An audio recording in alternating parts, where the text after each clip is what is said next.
Let's go ahead and start. I've given people a couple extra minutes to wander in after lunch. Good afternoon. Under the format here, we get to introduce ourselves, which is great. So I get an unmediated opportunity to tell you about myself. I don't have to depend on what somebody else has to say about me. My name is Steve Bradford. I won the 2010 Nobel Prize in Economics. I was a member of the Boston Celtics team that won the NBA championship in 1984. And, as you all know, in 2001, the AALS voted me the Law Professor of the Century. Now, I want you all to just kind of close your eyes and look away from the screen for a second and think about what I just said and what you remember from what I just said. Do you see the various accomplishments that I falsely claim? Or do you see what's glaring up there on that slide? None of this is true. For most people, it's not what I said, it's the slide. That's the power of PowerPoint.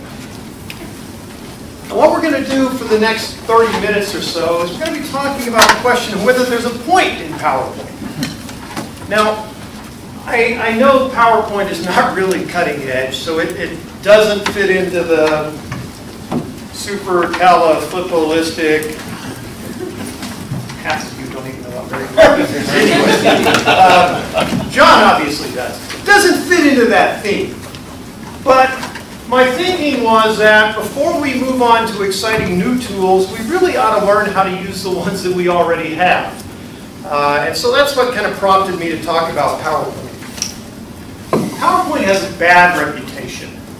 How many of you have seen Peter Norvik's slideshow of the Gettysburg Address online? Yeah, I know Tom has, yeah. A few of you. You know the Gettysburg Address, 77 years ago, our fathers brought forth from this continent a new nation conceived in liberty, dedicated to the proposition that all men are created equal, and so on. And of course, I had that memorized. It's not here in the paper at all. Norvig took that Gettysburg Address, great speech, turned it into a slideshow. And I thought for those of you who haven't seen it, I'd give you just a partial sample of it. We start out, of course, with the title slide. You've got to add the author. And then we just kind of go through the presentation.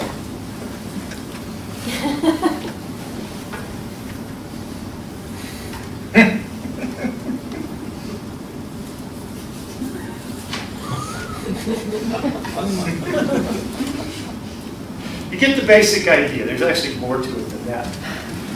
Awful. It certainly does nothing to improve the speech.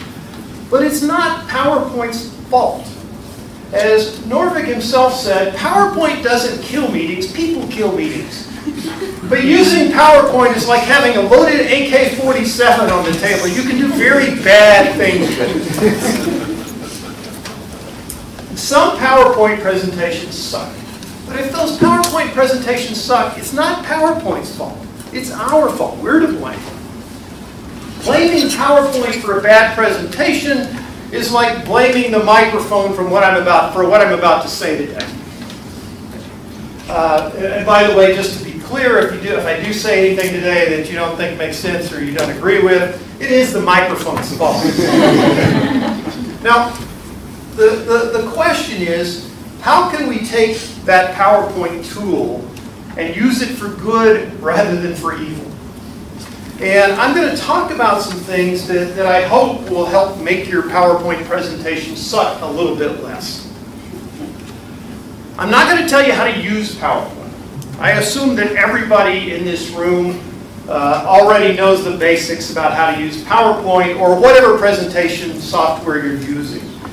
In spite of the title of the presentation, there's really almost nothing I'm going to say that's unique to PowerPoint as opposed to Prezi or Keynote or any other presentation software. And most of what I'm going to say is also applicable to the creation of video, at least to the extent that your video has slides or graphics or stuff like that in it. And in fact, I use PowerPoint for my online course to create video presentations. So most of what I say is going to apply to that as well. So I'm going to assume that you know the basics of how to use PowerPoint. I'm not going to assume that any of you are power users. It's easy to screw up a presentation without being a power user of PowerPoint. Anybody can do it. Now, if you're a power user of PowerPoint, you can screw up a presentation in much more creative and effective ways than the basic users. But nothing that I'm going to talk about is going to assume that you're a power user, or try to make you a power user for that matter. I'm also not going to talk today about how to be a great speaker, primarily because I'm not a great speaker. I don't think I can teach you how to be a great speaker. Many of the people in this room today, I know from experience, are probably better speakers than I am. So the question is whether PowerPoint is going to increase the value of what you're otherwise capable of doing, or is going to reduce the value of what you're otherwise capable of doing. You've all heard the Army motto, right? Be all you can be. Well, what I want to try to do today is to help you all be all you can be in a presentation, preferably without joining the Army. Now, how many of you, raise the hands, how many of you have seen what otherwise would have been a very good presentation ruined by bad PowerPoint? Be honest. Wow. Most of us have, right? I suspect most of us have also seen the opposite. What would have otherwise been a relatively mediocre presentation that was really helped by good PowerPoint. And you know those presentations. Those are the ones where you come out of the meeting and you say, wow, that was really interesting. And then an hour later you think about it and you think, well, there really wasn't much substance to that. That person was using PowerPoint to be all they can be. And that's essentially what we're shooting for, to try and make your presentation better with PowerPoint than it would have been without PowerPoint. Now, rules are made to be broken, right? I'm sure that you can all think of very effective presentations that violate some of what I'm going to say today. It's sort of like the rules of grammar. You can think of some very effective, excellent writing by famous authors that violate some of the rules of grammar. But most violations of what I'm going to be talking about produce bad presentations, just like most violations of the rules of grammar produce bad writing. Normal PowerPoint users, like most of us, shouldn't violate these rules for the same reason that most law students shouldn't try to write like James Joyce. The result of that is neither artistic nor effective. All right. Now, to begin with, I want to show you something really important on the internet. It's not real, just a screenshot, right? So I don't need any technical help. But how many of you, again, by raised hands, have had something like that happen in class, or have seen something like that happen in a presentation? Yeah. The internet doesn't always work. And it's least likely to work, this is some sort of rule, it's least likely to work when you need it the most. And so the best thing you can do in a PowerPoint presentation is not to depend on it. I love technical services people, but I don't want to give them any of my presentation time trying to fix something on my computer or an internet connection. And so if you need something off the internet, take a screenshot, paste it into a slide. If you're going to be using audio or video, download it, if that's possible. I know that's not always possible, but if it's possible, download the audio and video and embed it in your slide. So you don't have to go to the internet when you're doing your presentation. No matter what the conference organizers tell you, don't depend on having internet access. Now that's not true here, of course, because everything the CALIcon conference organizers tell you is always true. It's never any technical problem. All right. Another visualization exercise. I want everybody to kind of either close your eyes or just visualize in your head a typical PowerPoint slide. Just think of all the presentations that you've seen and get in your head a vision of what a typical slide looks like. Okay. Everybody got that? My guess is almost every one of you thinking about something that looks essentially like this. Bullet points. PowerPoint is bullet points. It automatically creates that little outline format that ruins your presentation without you even having to think about it. You usually don't improve anything with bullet points. I mean, that was kind of the point of Norvik's whole Gettysburg Address parody. So rule number one, don't use bullet points. In fact, where possible, don't use text at all. The real power of PowerPoint is images, pictures, graphics, things like that. Those are so much more effective at conveying a message than bullet points. And if all you can come up with is bullet points that just repeat what you're saying, you really don't need PowerPoint for your presentation at all. It's probably better not to use it. Let me give you an example. Now, I love Colorado. One of my favorite places in Colorado is Rocky Mountain National Park, about an hour, hour and a half north of here. Incredibly beautiful place. Majestic snow-capped mountains, towering pines, beautiful mountain lakes.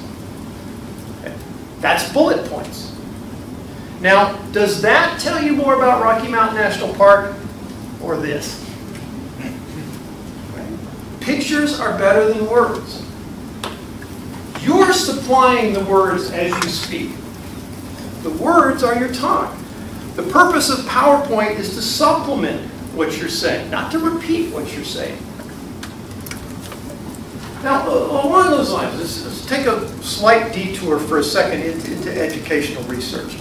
How many of you have read this book, Multimedia Learning by Richard Mayer? A couple of us. If you haven't, you really should. It's a research-driven explanation of what works and what doesn't work in slideshows, video, any kind of multimedia presentation. It's an excellent book. If you do any teaching at all, if you do any sort of audio-visual presentation at all, you really ought to read this book. And one of the things he says that the research demonstrates is that people learn better. They retain more if a message is presented in both words and pictures. So if I'm talking to you about Rocky Mountain National Park, and at the same time I'm showing you a picture of Rocky Mountain National Park, then you're going to learn more effectively than if I'm just talking to you. Now, if you think about it, that makes perfect sense. Two things are better than one. If we send the same message through two channels, it's more likely to be received. Now, where most people go wrong, according to the research, is trying to extend that one step further. If two channels are better than one, then three channels ought to be even better than two. And we can do words in two different ways, speech and printed text. And so intuitively, if words and pictures are better, then if we add one more thing, and we've got speech, printed text, and pictures, then the idea is people ought to learn even more. That's the logic of bullet points. We've got printed text to supplement our oral speech. Well, that's intuitive, but it's wrong. And here's a simplified version of why. Text, whether it's spoken or written, basically goes through the same mental processor. And so if you're speaking to people and at the same time asking them to read printed text, you're overloading that processor.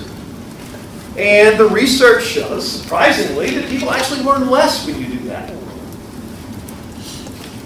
Pictures, on the other hand, are processed differently.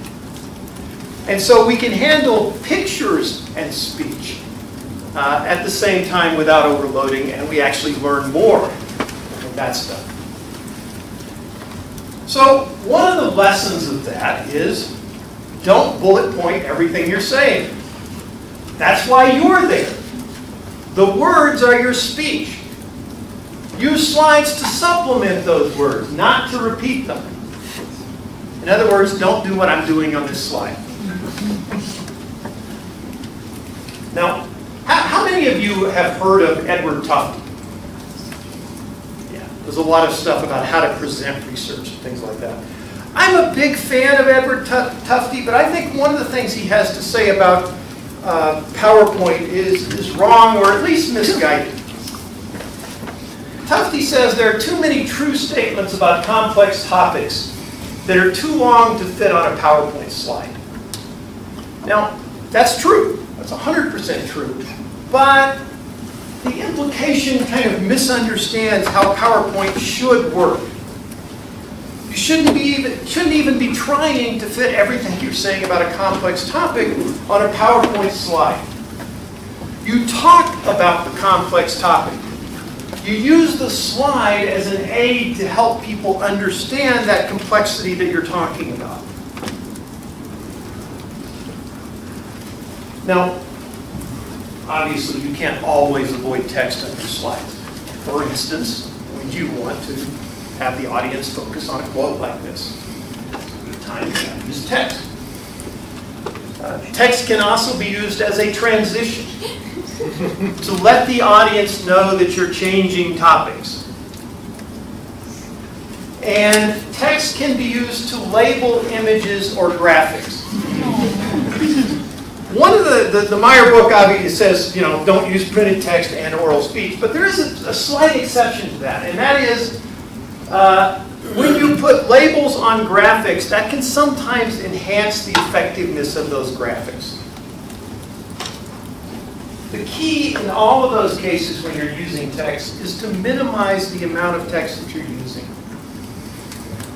Except in the case of quotes, a couple of words.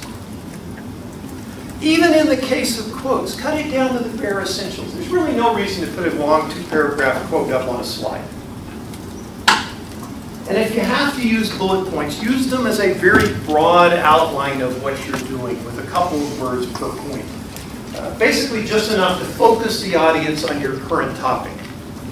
Don't use a bunch of subpoints. You're not trying to put your speech on the slide, or even an outline of the speech. If you want to get people an outline of the speech, give them an outline of the speech afterwards. All you're trying to do with the PowerPoint slides is to give people cues of where you're going, or where you are. Now, if I'm using text to give the audience just broad hints of where I am, I prefer to do what I'm doing here, which is to put the current topic just in a single text box on the page and not use bullet points at all. And then when I change topics, just go on to something else and have some more words on a different slide. If you do prefer to use bullet points, keep them simple. And build them item by item. Don't put all of your bullet points up there at once. How many people have been in a presentation where all of a sudden the speaker will put up a slide with 8 or 9 bullet points, and you kind of tone out the speaker, and now you're reading the 8 or 9 bullet points to read the whole argument? Okay. That's a mistake, because what that is doing is the speaker is distracting you from paying attention to what they're saying now, and you're reading what they're going to be saying 5 minutes from now. So if you do use bullet points, build them as you go. And again, to keep them focused on what you're talking about now, emphasize your current point. Like I do here by changing the color or bolding it or something like that. Or you can just kind of de-emphasize the things you've already talked about, again, so your current topic sticks out. The idea, again, is to avoid distraction as much as possible, to keep people focused on what you're talking about right now. All right, what about labels on pictures or graphics? As I said, that can actually help people retain what you're doing. But if you're doing that, again, just a few words. Right? All you want up there is just a brief cue to let people know what the picture or graphic is about, and you're going to supply the details. You don't need the details on the slide. And the research also shows that positioning is important. The closer the words are to a picture, the more effectively people learn. Okay? So a slide like this is good, right? The labels are right by what they represent. I'll tell you the story about that later if you want to ask me that. A slide like this is bad. The labels and the pictures are separated. It takes some mental effort on the part of the audience to put them together properly. And again, that's a distraction. Has a negative effect on the retention of the audience. Okay. Now, if you're going to use text, there's something else you need to worry about, and that's readability. You don't bother to put text up there, you want it to be readable. And there are a lot of things that you can do to facilitate that. First of all, no matter what you've heard, size matters. Make the text big enough to read. All the text in the world isn't going to do any good at all if the audience can't easily read it. And trying to read really small text just basically distracts the audience from paying attention to what you're saying. Now, personally, I try never to go under 24-point type. And that is too small for most presentations. That's only if I have to cram something in there to label a diagram or something that won't otherwise fit. PowerPoint's default for regular text, I think, is 32. So select a size that's big enough to read. And in doing that, keep in mind that the size of the screen you're using and the size of the room that you're going to be presenting in have to be figured in deciding what's big enough font. The smaller the screen you're going to be projecting on, the smaller the letters are going to be, and so the bigger the font you're going to have to use so people can read it. The further back your room goes, and as I age, I'm getting much more sensitive to this one. The further back the room goes, the bigger your font has to be so people can read it. So you can't just say, well, 36 works for everything. It doesn't necessarily work for everything. It depends on the circumstances. And if you're going to someplace like this that you don't know anything about it, you just have to guess. And err on the size of being too big, just to make sure. Now, let me give you an example. This is not a very good picture of a classroom at my law school. And you can't see them, I don't think, there. But it's one of those tier things like this, but it goes back quite a ways. And this was taken from the back tier. The screens in this room are actually huge. But even with those big screens, as you can see, I don't know if you can see the fonts there, but anything smaller than a 32-point font just isn't going to work. And I can tell you from that experience, because watching untenured teachers teach, sitting in the back, I've seen small fonts that you simply can't read. In this classroom, I would probably use a minimum 36-point font for most things. And if you have a classroom that's like that one, but with even smaller screens, then you're going to have to go even bigger than that. But you want people to be able to read the slides. If you don't care about them reading them, you might as well have a blank slide up there. Everything I said about font size also applies to graphs or graphics. How many of you have been to a presentation where the speaker presented a graph or table that looked something like this? How many have had that happen? Yes. Okay, I want somebody to tell me what the number is for Columbia in 1985. How many think you can read that? You've got better eyes than I do, if you can. 80.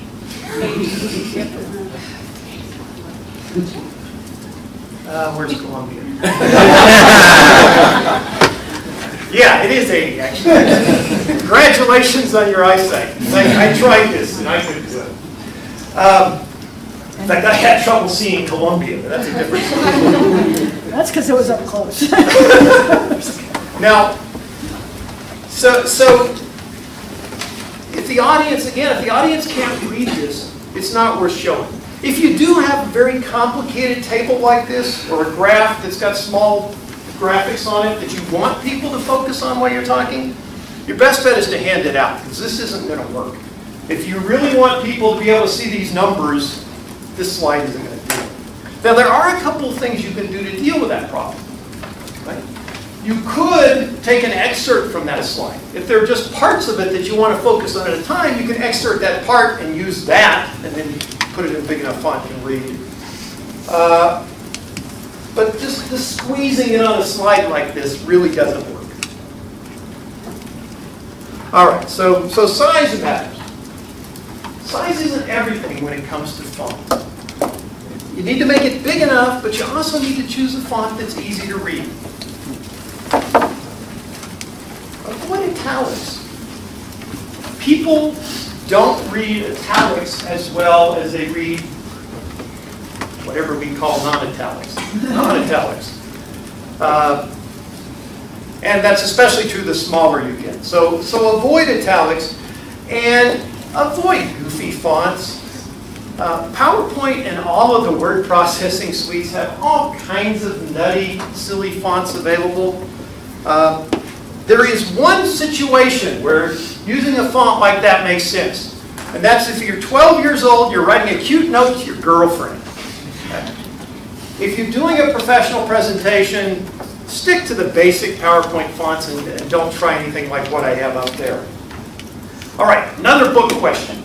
How many of you have read this book? Typography for Lawyers by Matthew Butterick. Yeah. Butterick's focus is on print, not multimedia.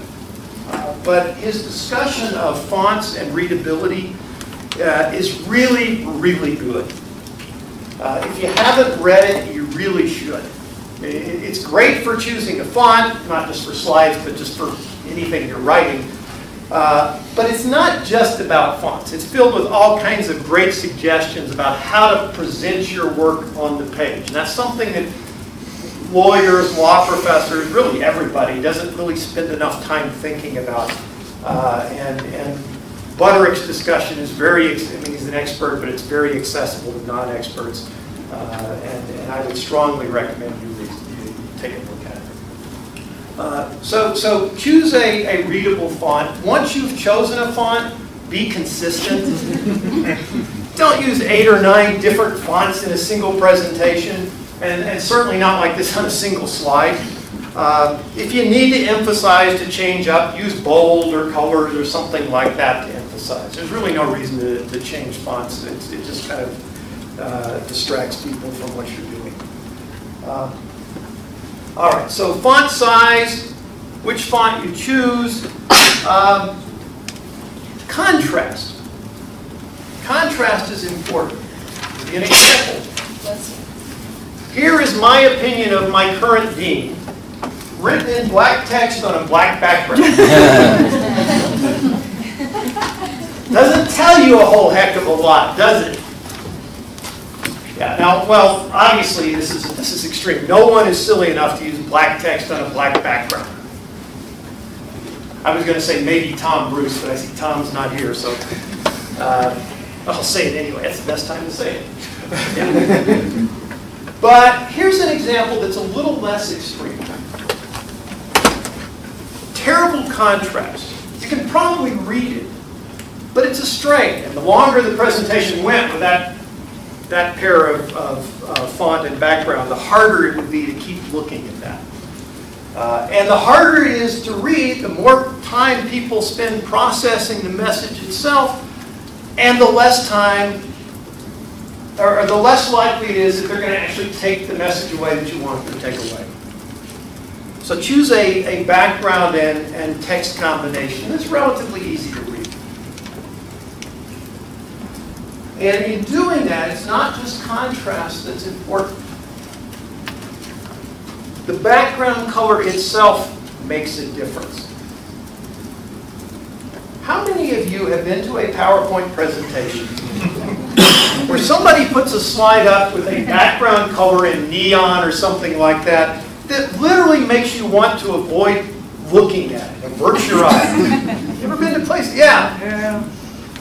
Don't do this. It's nauseating. Don't use backgrounds like that. Use nice, plain, simple colors. If you look at this, this is actually fantastic contrast. You probably couldn't get better contrast than black on whatever that shade of green is. But it's extremely hard to look at because of that background color. So pick something nice and neutral. In a well-lit room, black on white background works really well. Now in a poorly lit room, in a really dark room, this is not really dark even with the lights off, but in a really dark room, white can kind of jump out at you and be really glaring. And in that kind of situation, something darker, like a dark blue, like a blue or even a black, might be a better background because that white can just really, it's hard to stare at a white background in a really dark room. Now, personally, I usually use black on white. There's a couple of reasons for that. Number one, I usually present in a very well-lit classroom, a lot more light than in here.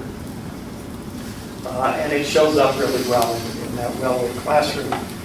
The other advantage of a white background is that I tend to use colors, blues or reds, and occasionally something else for emphasis at times. And if I have a white background, I don't have to think about contrast as much. White contrasts pretty well with a lot of different colors, and so I don't have to worry about contrast. So I use black on white, but I will make exceptions. Sometimes a white background doesn't work, particularly if you're putting a light image. Go back to the typography book. When I put up that image, I wanted the book to stand out. The problem was it's a white book cover. And you put it on white, and the book cover just really bled into the background. And so for that slide, I used a blue background just so the book would stand out. Now, whatever background color you choose, just remember, don't forget about contrast. If you're going to use a very dark blue background like this, black text is not a very good idea. Use something that shows up, white or yellow, or something that contrasts well with the dark blue. And use a solid background. PowerPoint offers templates with all kinds of strange, goofy backgrounds. Some of the more simple ones aren't very bad, just simply kind of shades of color. And I've even used a couple of those from time to time.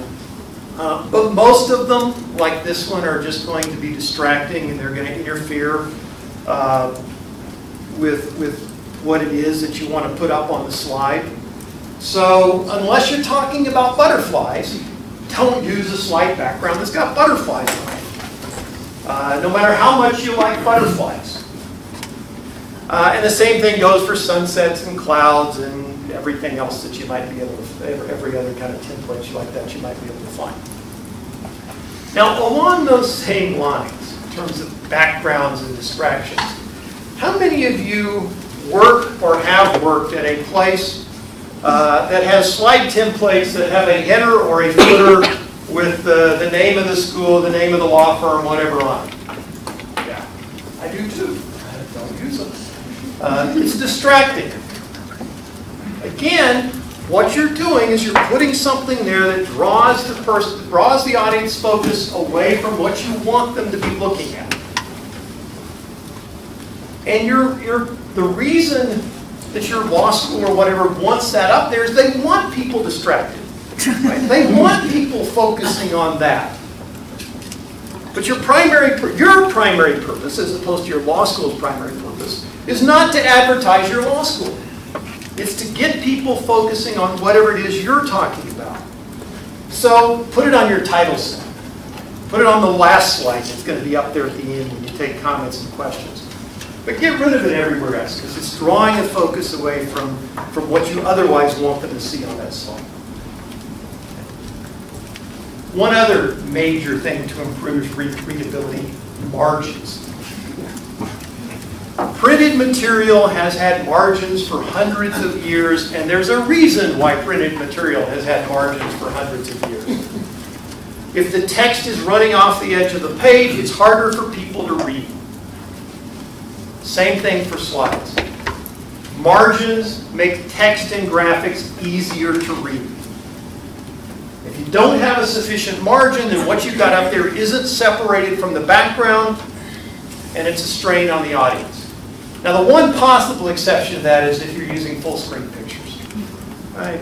Usually, you can get away with a picture full screen. I mean, I know we frame art, and pictures usually look a little bit better when you've got a frame around them. But in most cases, a picture like this isn't going to bleed into the surroundings. You don't really care if the edge bleeds into the surroundings anyway, so don't really need to usually worry about margins for that. All right. Now, I've told you large fonts. I've told you leave sufficient margin space. And I know what some of the law professors out there are thinking, because I've been through this. There's not enough space if I do that stuff. You know, I understand that. I teach courses that involve long, complicated statutes and regulations. And I sometimes want to put that up on the screen so students will focus on the language of those statutes and regulations. So the question is, how do you reconcile that with readability? Here's an example of a regulation I work with. Just one rule, Securities Act Rule 506. You can't read it. It's too small a font. But that's the size I had to use to get the entire rule on the slide. Now, I have actually seen people do things fairly close to that in presentations. In fact, I think it was a securities professor, now that I recall it, the AALS. Absolutely worthless. Students can't read that. So it's not fulfilling any purpose at all to put it up there. They're certainly not focusing on the language when you put it up there in that font. Might as well not have the slide. So how do you deal with that issue? You want them to focus on that language, but we can't put that rule up there. Well, the easiest thing to do is to take an excerpt of what you're going to be focusing on right now and put that up there. You're going to focus on different parts of it at different times. Put up a series of excerpts. Here's an example. This is a piece of that rule that I just had up there. Now we can focus on the part that I want to be talking about right now. Don't worry, I'm not going to be talking about it to you, so you're fine. There's going to be no securities in this presentation. And when I want to talk about another requirement, I can talk about that. There's still a problem up there. That's a lot of text. That's more words than I told you to put on a slide. So what can I do to make it even easier for my students to focus? Well, a lot of that language up there is contextual. Right? There's really only a few words up there that I need students to take a look at. So I highlight those. Now students know what they're supposed to be looking at, what's important, and effectively, I've only got, what is it, 1, 2, 3, 4, 5 words up there. And the rest is just to let them know where in the language it falls.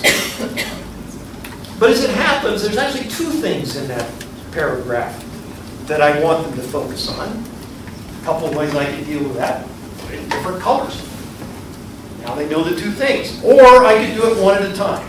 Do first one and then the other clause that I'd like them to look at.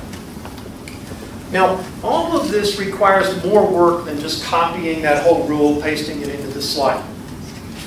But nobody ever said that good presentations, or good teaching for that matter, was easy. You tell me which makes for a better presentation, this or what I had up there originally. Okay, well, I apologize for exposing you to securities law.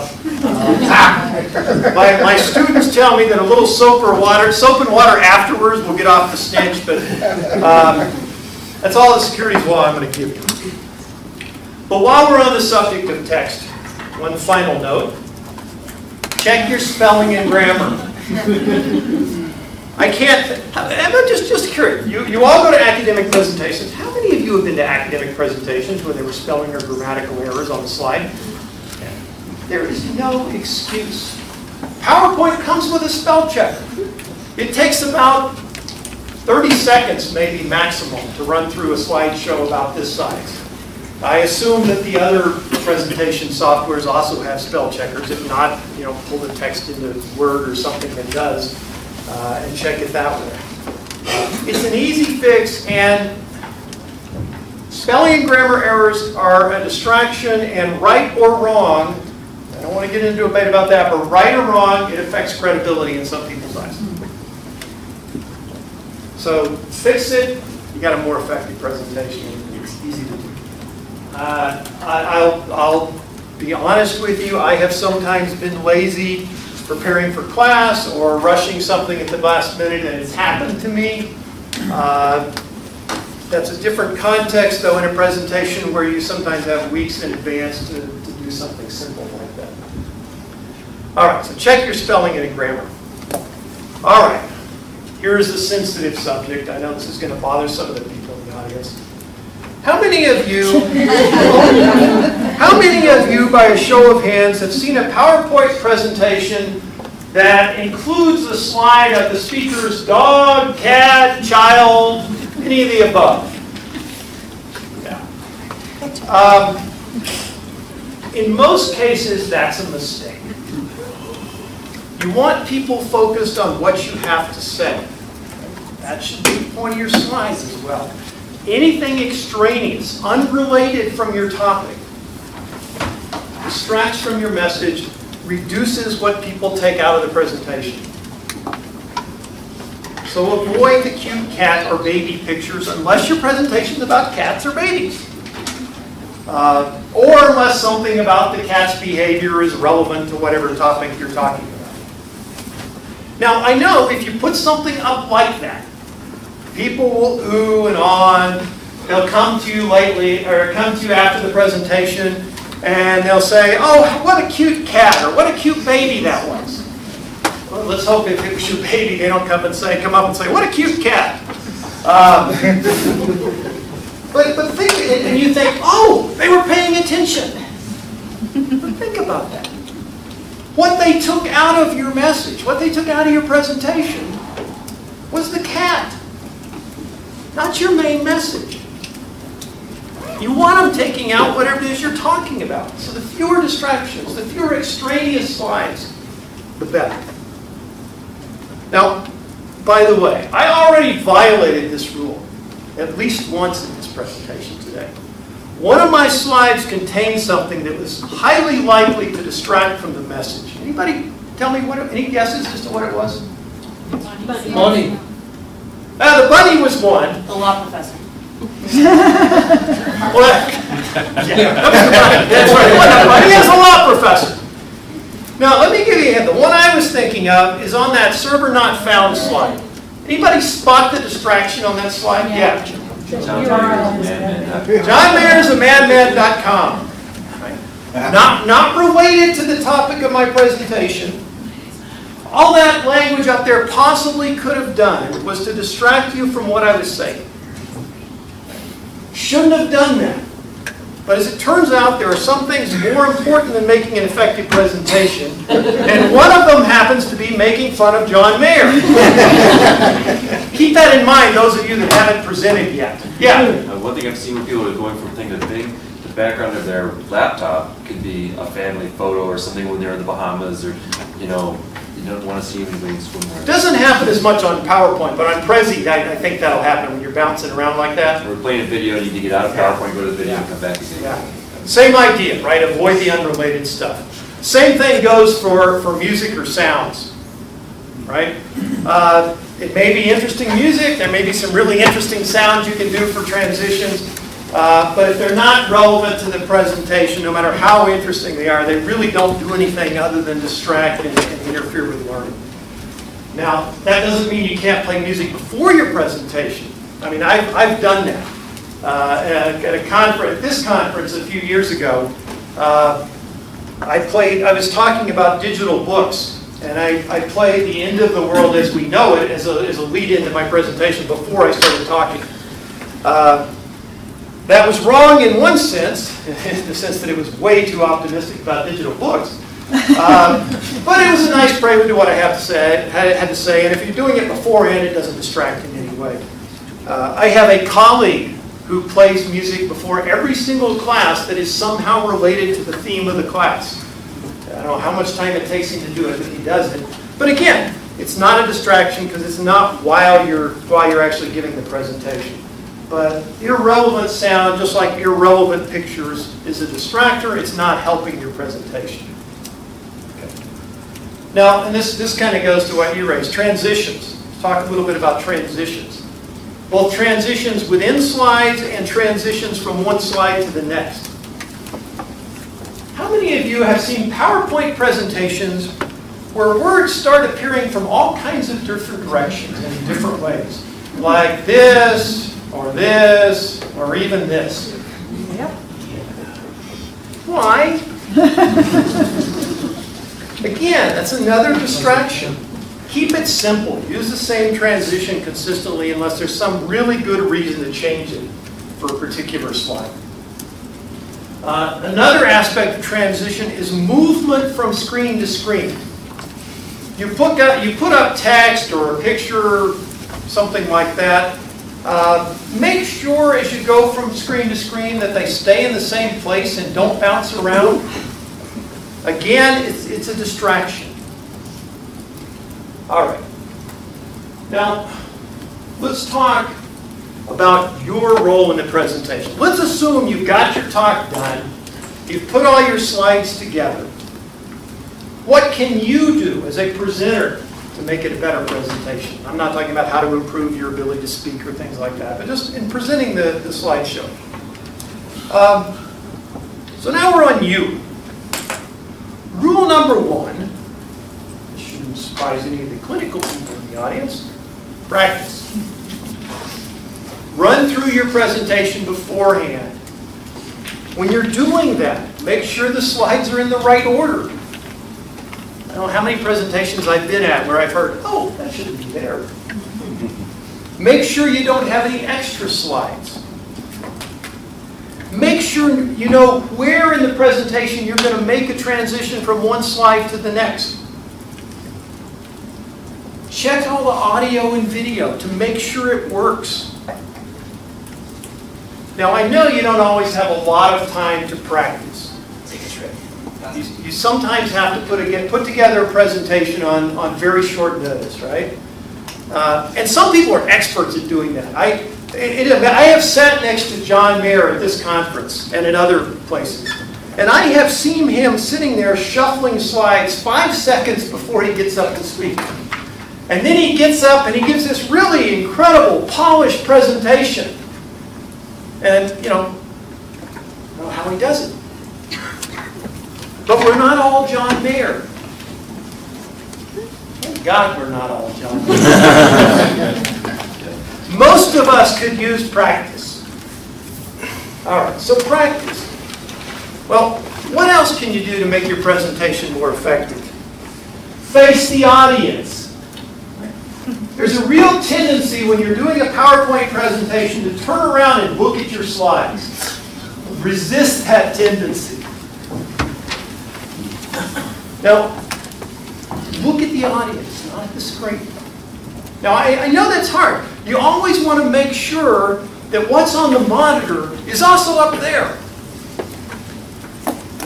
You have to be trusting.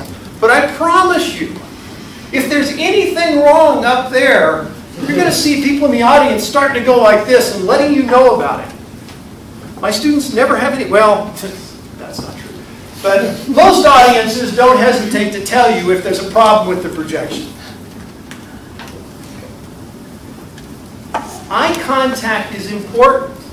And if you're looking up there, you're not making eye contact. If you're not making eye contact, you're going to miss important cues from your audience. Oops. Pay attention to the slide. You're going to miss important cues from the audience. Yeah.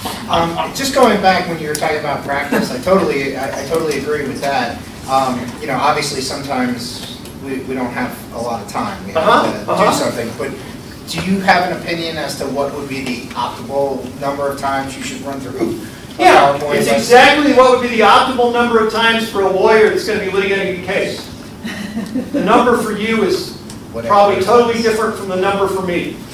For me, I'm not a great extemporaneous speaker. I get very uncomfortable if I'm not prepared. So for me, it would probably, I don't know, I've run through this. I'm still not very good at this one. I've run through it maybe 10 times. Probably more if you count the little parts that I was running through as I put it together. But yeah, it's dependent on the person. Now, look at the audience and say, well, what if I want to point at something with my laser or my hand to make sure people are looking at it? Well, first of all, laser pointers don't work very well in a big forum anyway. And there are better ways to emphasize. If you know you're going to want to emphasize something, put an arrow on it. Change it, circle it, change its color. Or dark out everything else so it sticks out. There are a lot of ways to emphasize something that don't involve you turning and pointing to it or doing your little laser pointer thing. Okay? It takes a little more preparation, but it's more effective. And if you do one of those, then you don't have to turn away from the audience. The audience doesn't have to look at the back of your head. Now I know, my wife told me in my case that it might be an improvement to have people looking at the back of my head than the front of my head, but it doesn't lead to a very good presentation. She didn't really say that, by the way, since she's here and staring at me. Okay, let's talk about the timing of your presentations really quickly. How many of you have been to a presentation where the speaker has moved on to a new topic, but the slide from 5 minutes ago is still up there? Yeah. Remember, the idea is you want something up there that's helping people understand your presentation. If it's something you're talking about 5 minutes ago, that's not doing that. There are several reasons why that might happen. Sometimes the speaker may not be paying attention, as you saw it from me 3 minutes ago. And just forgot to click on the next slide. Or even worse, you ever had where they click too many times and there's something they're going to talk about in 5 minutes up there, and oh, he's going to talk about that at some point. Yeah. Make sure that your slide matches what you're talking about. But what if you don't have a slide for what you're talking about currently? Right? Well, the reason I left the slide up there is because I don't have anything for this new topic. If that's the case, it's better just to put up a couple of words with your current topic than to leave it about a slide about something you already talked about a long time ago. And you're looking at an illustration of that right now, right? I didn't have a really good slide, so let's put the word up there. Yeah? That's it, just black out the screen. That was, you're anticipating. Yeah. How many know what the B key does in PowerPoint? Yeah. Hit the B key. Better to have a blank screen than something that's irrelevant to what you're talking about. And then when you find a new slide, go back, just hit B again. Again, the slide is supposed to supplement what you're saying. If they don't match what you're talking about, your audience just doesn't get as much out of your presentation. The other element of timing. How many of you have been to slide presentations where something like this happens? If you're going to put slides up there, leave them up there long enough that the audience can read them and see what they're about. That's frustrating when you're just bouncing through slides. Pace is important. If it's important enough to put up there, it's important enough to give the audience time to look at it. Don't just flash slide after slide at them, right? You're not trying to make them seasick, you're trying to inform them. And one of my pet peeves, if you're putting something up there that's based on a presentation you've done before and you're not going to do a segment of that presentation, cut those slides out and save it as a new presentation. Audience doesn't want to see you edit your presentation as you go by skipping through slides. And it's really easy to cut out the ones you're not going to use and make a new presentation. I mean, I know you sometimes run out of time and you have to skip ahead, but that's not what I'm talking about. I'm talking about people who know for a fact they're not going to cover a section of slides, but they just don't bother to do anything about it. Next point, mouse cursors. Everybody see what I'm doing here? Is it distracting? Everybody seen that happen in a slideshow?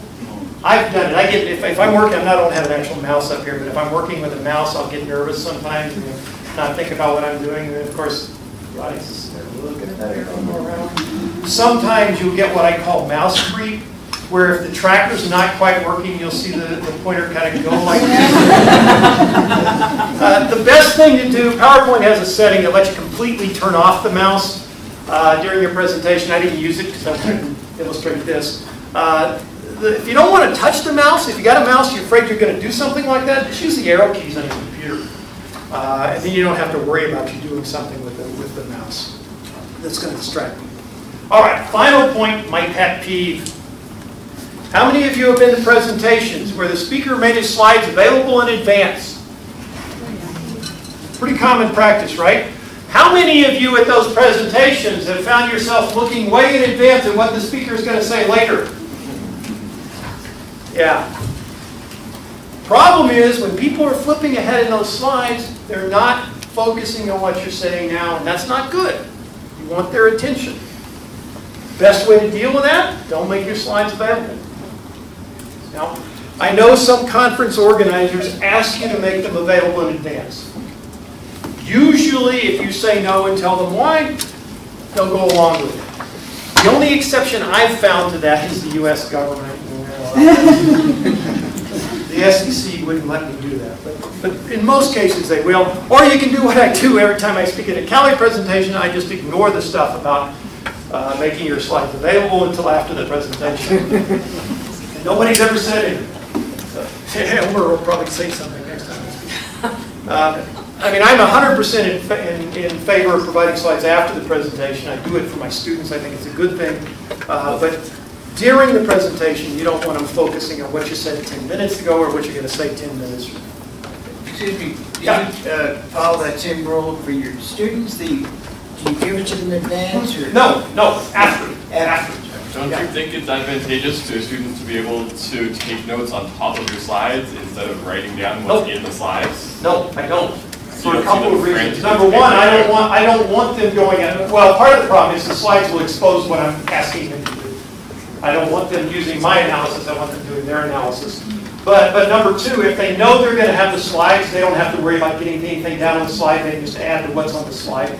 And I know students like to have them in advance, but we're not talking about what students like, we're talking about what makes students learn, and I think not giving them in advance is a better learning tool. Steve, what do you do if you don't teach in the same order you thought you were going to teach because a student throws you off? Actually, after 20 whatever years, that doesn't happen often. Yeah, seriously. I tend to be, well, number one, since I'm not putting a lot on the slide, we're talking about jumping from an entire topic to another one, right, or from an entire case to another. If I had bullet points, it would be different. But it's not as big an issue if you're not bullet pointing everything. But sometimes I'll tell them to wait. Sometimes I'll just, click the, you type in the number of the slide, you can jump to that other slide.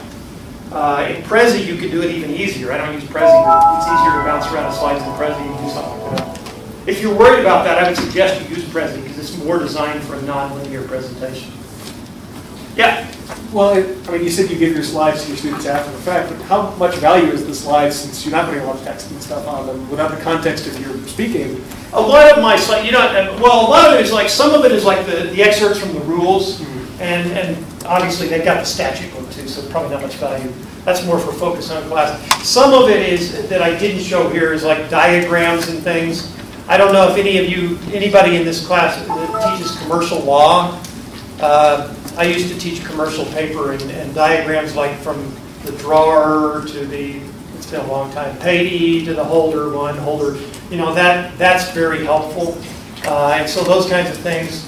And I do a lot of that in cases, diagramming relationships and what happens. So that's useful, but Do you ever give like an outline of your talking points alongside your presentation for students or anything like that? Or like supplemental materials to go along with your slideshow?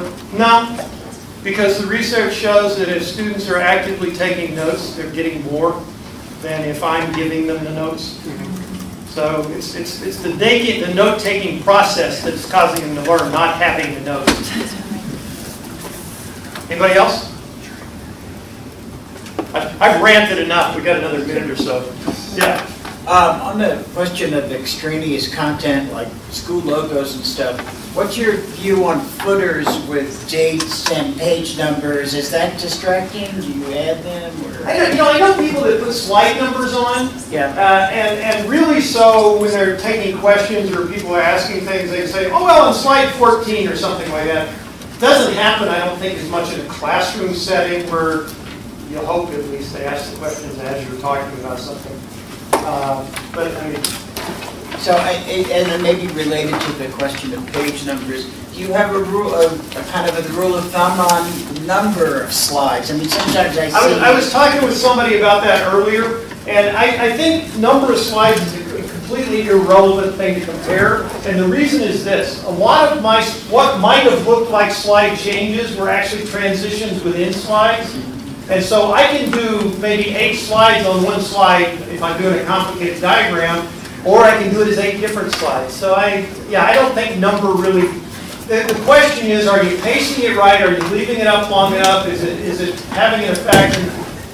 Number, it probably affects how big your documents, your PowerPoint slideshow is going to be, but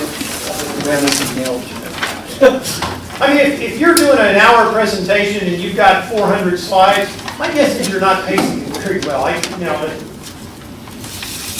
Yeah. Am I the only one that wants to hear about the bunny suit? I